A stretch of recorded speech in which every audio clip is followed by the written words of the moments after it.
નમસ્કાર મિત્રો, મહાકુંભના મેળામાં અવનવા સંતો જોવા મળી રહ્યા છે। એવી જ રીતે 12 થી 13 ફૂટ લાંબી દાઢીવાળા એક બાબા જોવા મળ્યા હતા અને તેને જોવા ગામનું ટોરે ટોરું વર્યું હતું અને પબ્લિક પણ બહુ તેને જોવા ઉત્સુક હતી। તમે સાઈડમાં જોઈ શકો છો કે થોડાક સમય પહેલા મોનાલિસા તે વાયરલ થઈ હતી ને અત્યારે પણ તે વાયરલ છે। પછી એક કાંટાવાળા બાબા વાયરલ થયા હતા, પછી એવા વગેરે સંતો છે તે વાયરલ થયા હતા। એવી જ રીતે અત્યારે સોશિયલ મીડિયામાં આ સૌથી મોટી દાઢીવાળા બાબા નો વિડીયો વાયરલ થયો છે અને બાબા કહે છે કે મેં આ દાઢીથી, તમે જોશો સાઈડમાં કે મેં આ દાઢીથી 51 થી 52 કિલો ઉપાડેલ છે અને મેં એવોર્ડ પણ લીધેલા છે અને મારી પાસે પ્રમાણપત્ર પણ છે કે 40 કિલો તો હું આમ ઉપાડી લઉં છું। દાઢીના જે દાઢી લાંબી છે એને બાંધીને કે 40 કિલો તો આમ તેમ ઉપાડી લઉં છું।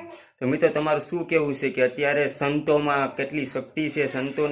સંતો જે કરે છે એના જેમ આપણે કરી નથી શકતા। તમે વિચારો તો ખરા કે 70, 80, 90 અને 100 વર્ષની ઉંમરે પણ આપણે કહેવાય ને કે નવયુવાન નથી કરી શકતા એવા સંતો કરી શકે છે, કારણ કે એની પાસે પરમાત્માની અદ્ભુત શક્તિ હોય છે।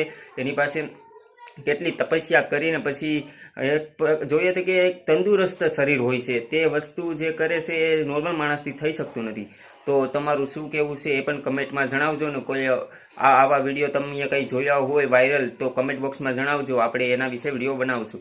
ત્યાં સુધી આપણી ચેનલમાં જો તમે નવા હોય ને ચેનલને સબસ્ક્રાઈબ ન કરી હોય તો સબસ્ક્રાઈબ કરી લેજો, કારણ કે અવનવા અજબ બાબા તથા અજબ સંતોની વાતો સાથે ક્રિસ્ટાર ગુજરાતીમાં જોવા મળશે। તો ચેનલને સબસ્ક્રાઈબ કરી લેજો, વિડીયોને લાઈક કરી દેજો। ત્યાં સુધી કંઈક નવું ગોતીએ, નવું તમારી સામે લાવીએ જે પણ અજબ ગજબ હોય તેવું। તો ફટાફટ ચેનલને સબસ્ક્રાઈબ કરી લો અને કમેન્ટમાં હર હર મહાદેવ જરૂરથી લખી નાખજો। જય મહાદેવ।